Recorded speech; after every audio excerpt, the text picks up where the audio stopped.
Hello! Hello everyone! Good morning! Welcome back to our virtual classroom. Today, we're going to discuss about a proof of discussion on media information literacy. And I'm hoping that you're comfortable while you're listening and watching. And also, at the end of this session, you will be mastered our learning objectives. So, ready na ba kayo? So, are you ready for our next lesson? That's great. So, our next lesson, we will talk about account privacy. Okay, so maganda yan. Very interested. Okay, our objective for this topic, number 1, we will going to identify the information that makes our social media account safe and unsafe. Number 2, we will going to demonstrate the proper conduct and behavior online. And 3, at the end of this session, you will be going to appreciate the importance in maintaining private online account. Yan. Relate kayo dyan. That's good. But then before we move on that, let's have a recap on our previous lesson. So natatandaan nyo ba yung ating lesson last week? That's great. Very good. We talk about netiquette. That's good. So ano ba yung netiquette? So pag sabi nating netiquette, ito yung a behavior that we doing while we having our online, or in other words, using good manners online. Okay? And also, we discussed about some examples. That's right. Yan, that's good. At least natatandaan nyo pa. So always remember that what you put online is always online forever. Kaya nga may sinasabi tayong think before you click. Okay? That's great. So now, let's have our lesson proper. Again, we will talk about account privacy. So pag narinig nyo ba yung account privacy, ano yung unang naiisip ninyo? It is something related to? Very good. It is related to social media. Yan. So nakikita nyo sa screen, I think most of you have Facebook account. Tama? O, sino dito yung wala pang Facebook account? Nahuhuli kayo. O, sino dito yung may mga Twitter, may mga Snapchat, Instagram. So, all of that, very timely. Kumbaga, very maraming nagkakaroon ng social media account ng katulad ng mga ganyan. Right? Tama. Pero, may tanong ako. Ano ba yung mga madalas nyong pinupost sa social media account ninyo? Oo, that's right. Yung iba dyan, mahilig mag-selfie, right? Yan, after selfie, post agad. Mahilig mag-my day. Yung mga hangouts. Yan, what's yung mga feeling, what's happening, what's on your mind. So, karamihan, honestly, yan yung mga pinupost natin, di ba? Tama? Tama o tama? That's good. Next is, eto. Doon ba sa mga pinupost ninyo, o doon ba sa mga sineshares ninyo, na information ninyo sa social media, aware ba kayo na ikakabuti nyo yon or pwedeng maikasama ninyo? Okay, ulitin ko. Are you aware of that safety and harm while you posting and sharing? O sino dito yung aware? Tas yung kamay. Yeah, I'm aware that I'm sharing and posting my pictures. Aware? Oh, that's good. Because you're aware. Sino naman yung mga hindi aware? Tas yung kamay. Honestly, post ko lang kung anong gusto kong i-post. Just say it what I say, what I want to say. Are you aware na pwede kayong mapahamak or something worse than that? Yeah. So, aware or hindi aware, it is very timely because our lesson for today is going to give information on a social privacy and safety while online. Okay? So, nasabi natin yung social media. Ano ba yung social media? Social media it is a website. So, tatandaan nyo yan, it is a website. At the same time, it is an application that enable users. So, sino ba yung users? Tayo yon. To create and share content or to participate in social networking. So, ulitin ko, it is application o parang platform and a website that users, tayo yon, and able to create. So, pwede tayong mag-create, gumawa ng account, gumawa ng email, na yung content, we can share it in a social media networking. So, in other words, ito yung tinatawag nating networking sites. Katulad yung pinakita ko kanina, ito yung mga Facebook, Google account, email, Twitter, ang tawag dito, Instagram, Spotify, WhatsApp, mga ganyan, di ba? So, those are the social networking sites. At karamihan, ang mga Pilipino, talagang inain dyan. Katunayan, among the surveys in the Global Digital Record, last year, 2019, tayo yung pinaka-average number that time spent on a social media account. In average, sabi dito, 3 hours and 57 minutes, so almost 4 hours. Average yon ng isang tao na pag humawak ng cellphone, almost 4 hours siya doon. So, average yon. So, biruin nyo kung gaano tayo ka-addict sa cellphone, sa social media account. Yes? And one more thing. Ito, because of that social media account, may mga networking sites, there is always tinatawag nating consequences o yung disadvantage. Okay? And one of these consequences is yung tinatawag nating identity theft or in Tagalog, pagnanakaw ng pagkakakilanlan. Yes? So, aware ba kayo dyan? So, in English, ito yung explanation niya, ito yung meaning niya. But, did you know that identity theft is isang krimen? It is a crime of obtaining the personal or financial information of another person. Especially yung may mga websites, may mga applications that require your email, your password account, mga ganon. So, yun, be careful kayo because that one of the consequences ng social media. Diyan na yung pumapasok kung sasabi nilang mga hackers. Okay? Ano ba yung identity theft? Ito yung mga hackers na they are very good in getting informations. Diyan yung mga nagkakaroon tayo ng mga viral messages about the bomb threats. Okay, so nakaka-alarming yan. And, saan ba yan nababasa? Saan ba natin nakuha information? Through SMS, through texting, diba? Through messaging na ganito may bomb, but hindi naman totoo. They're using social media, and that is a consequence, yung disadvantage niya.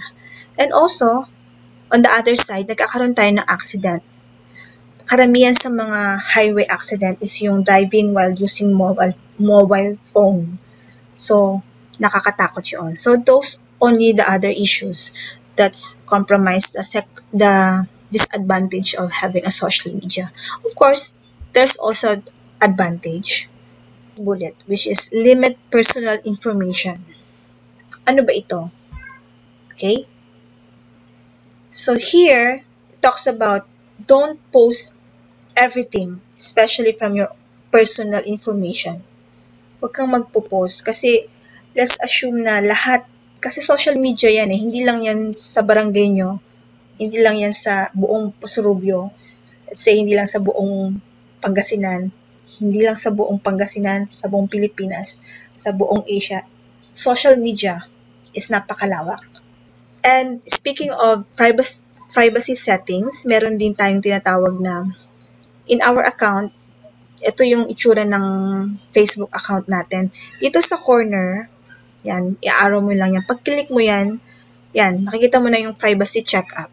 So there, you can control your settings.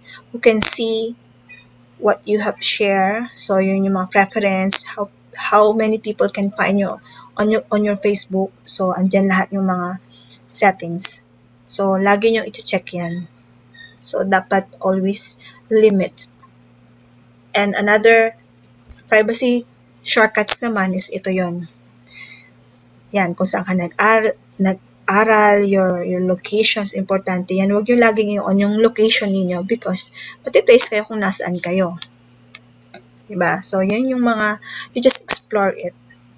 Kung ano yung mga privacy shortcuts and settings, dapat laging meron kayong set na preference kung sino yung mga taong dapat lang makakita ng yung mga accounts. Okay? And the next one is, the next bullet, tighten your security settings. So, ito. Sa mga nagpa-friend request, don't friend people you don't know. Huwag kayo basta-bastang mag-a-add ng friend. Di ba may mga friend request? Huwag kayong, di ba, meron doon mga dialog box na confirm, accept, or delete. So, bago nyo i-accept, check nyo muna yung mutual friends. Kung mutual friends nyo rin ba yon. Kung hindi siya kilala, you just ignore. Just to be safe. Okay? So, what else? Limit posts. Limit your posts. Hindi yung sa isang araw ang dami mong post. Limit sharings. Limit photo tagging. Remove location. Yung sinasabi ko sa inyo, services. Kasi napaka-importante niyan. So, pag kasi naka-on yan, lahat alam nila kung nasaan ka. Which is, you need to have a privacy settings, especially your personal information. And limit third-party application. Ibig sabihin nito, let's say, you post your pictures on Facebook account, and then you send it on the emails. You send it onto the text. So, ang dami na. So, that's what we call third-party applications. Okay. Oo. Kasi ang dami mo nang binigyan ng information. Okay. So, kuha. Next is the third bullet, password and logins. Yan, importante rin yan. Use strong passwords. Lalo na, again, dun sa mga hackers, magagaling silang mag-hack ng mga passwords. So, di ba, pag mag-create tayo ng account, let's say 6 characters o iba nga 8 characters, don't forget to use not only letters, you use numbers and symbols. Para mas mahirap, para hindi madali para sa kanila kasi kung numbers lang, may algorithm silang ginagamit. Okay? And the next one is, enable, ibig sabihin, you allow two-factor authentication whenever possible. Two-factor authentication, ito yung di ba minsan pag nagbubukas tayo ng website, may dialog box doon na, is this you? Are you sure it is you? Please confirm. Enter your email, your password, may mga ganun. Isusure mo, parang they're asking kung ikaw ba yun. Oh. Pag may mga ganun, you don't dismiss, you allow because it's give you more secure sa mga password mo. Kasi parang chine-check ng website kung ikaw ba yun o yung ibang tao. So, that's very important. So, if possible, laging naka-on yun for your to be safe, yung mga password. Okay? So, kuha. Next is, so what you can do? Madali lang naman eh. Always talk to your friends and family, especially if you putting their information to your account. So, let them be aware para hindi sila nagugulat na like whatever circumstances na mangyari, they are not putting into risk. Let's say, sabihin mo, ikaw has a daughter, sabihin mo, Pama, I put your name, I put your email address, your whole information, blah, blah, blah, in my account. Ganun, para alam nila. Okay, so always talk to your family members. Okay? So, don't forget yung 3 bullets na discuss natin. Limit personal information. Use proper privacy settings. Practice strong security. So, this is how you demonstrate your privacy on a social media account. Okay? And to do that, mayroon tayong tinatawag na actually a breakout session. Yan. Supposedly, this is for group activity. But ngayon, you do it individual. Ikaw lang ang gagawa. Okay? So, madali lang naman to. Informations. So, you're going to classify the informations based on your own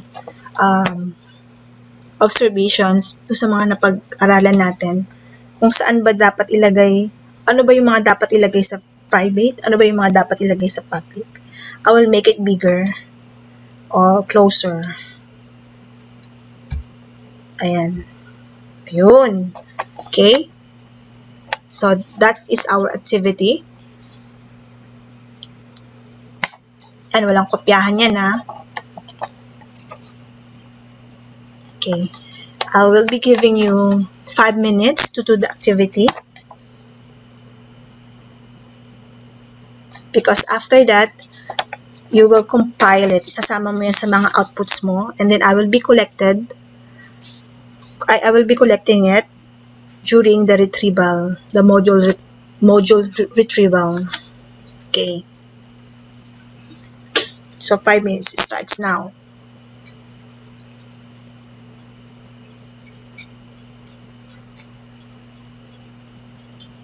So there, babasahin ko lang.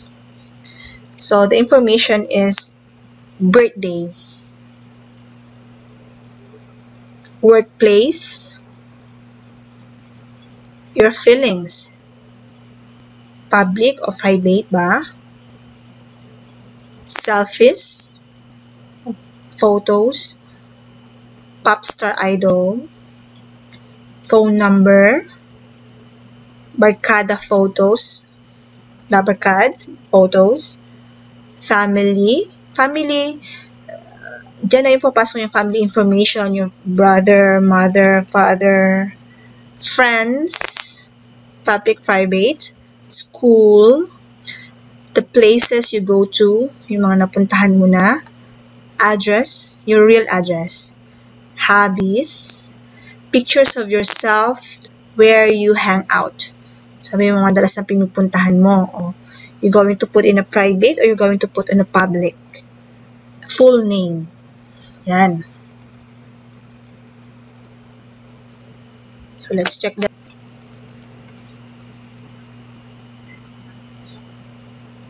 Okay, you have 3 minutes more.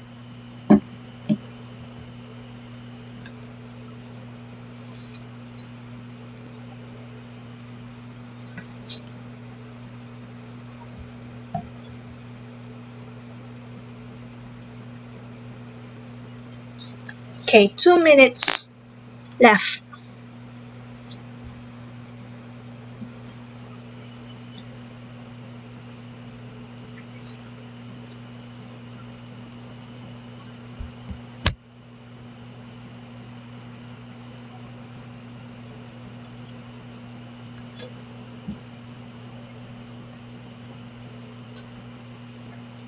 Yes, in a whole sheet of pad paper. Don't forget to write your name, section, week number, the full name. 1 minute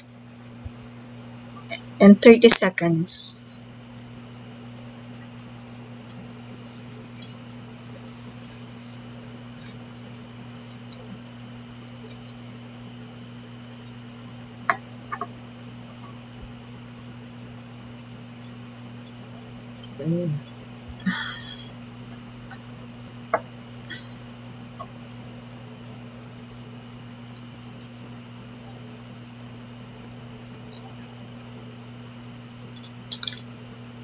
Thirty seconds more to go.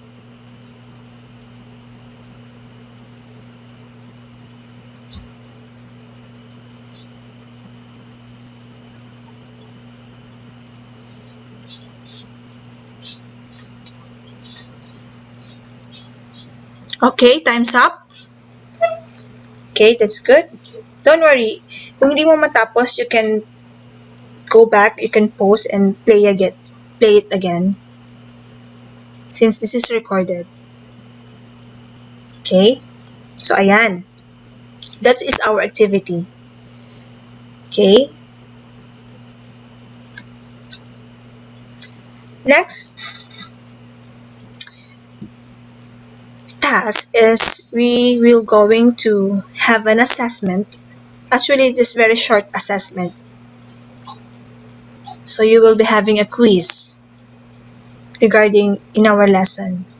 So, you use the same paper. Kung kanina you use the front page to write your answer, this time you're going to use the back of the paper.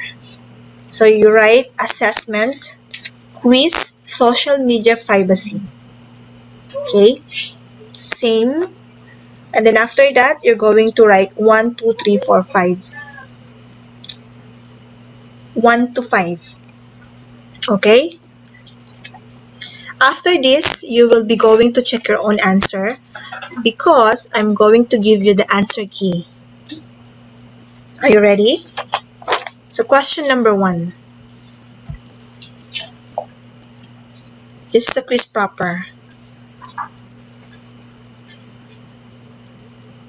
The answer, you will be going to write the whole words. Yung lahat ng words. So, wala siyang pagpipilian. Wala siyang ABC. So, this is question number 1. How should you make your Facebook account private and secure? Choose your own answer.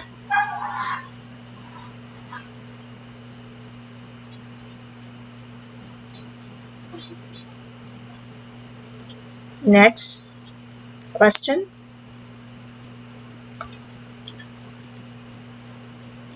Who might see a comment you make on your friend Sarah's Facebook status? Next question.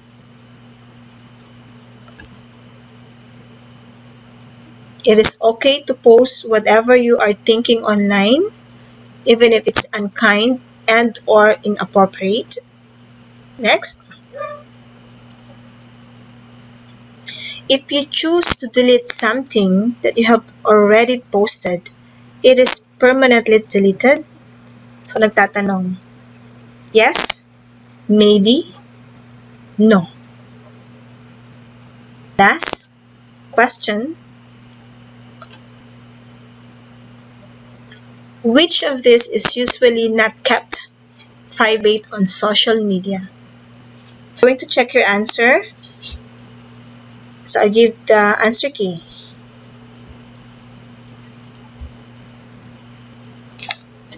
Okay. Number 1, answer by creating strong password. That is the answer. Number 2, Sarah and Sarah's friend. Okay, this is the answer key. Number 1, answer is by creating strong password. Number 2, Sarah and Sarah's friend. Sinong nakakuha ng tama? Number 3, false. 4, no. 5, photos. Yan. Tignan nga natin kung sino nakakuha ng 5. 5 out of 5. Meron. Oh, that's good. 4 out of 5. 3 out of 5. How about 2 out of 5? 1 out of 5. I hope walang 0. 0 out of 5. Yan. Okay. We're done with our assessment. Now, let's have our conclusions. Okay, let's have our final thoughts. First, we must remember, be careful about what you share. Again, think before you click. Don't post everything on the social media. Gets? And then next, don't reveal sensitive personal information. Pinaka-importante, your home address, financial informations, yan, pinaka-delikado yan, to protect phone numbers. Next, the more you post, the easier is to have your identity stolen. So, pag marami kang information na binibigay sa inyong account, again, remember, it is a social media, social networking.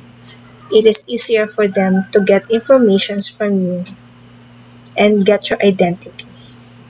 So again, always protect your account, set your privacy settings, and protect your family and friends. Don't give everything information about yourself. Think before you click. Okay? Oops! Before we end it, don't forget your assignment.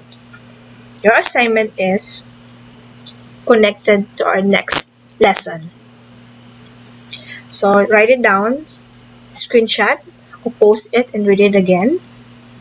Write it on your notebook and then answer it in a separate sheet of pad paper for your next activity. So that's it, I think. Let's call it is a day. And good luck. And thank you for listening. See you next video. Bye guys!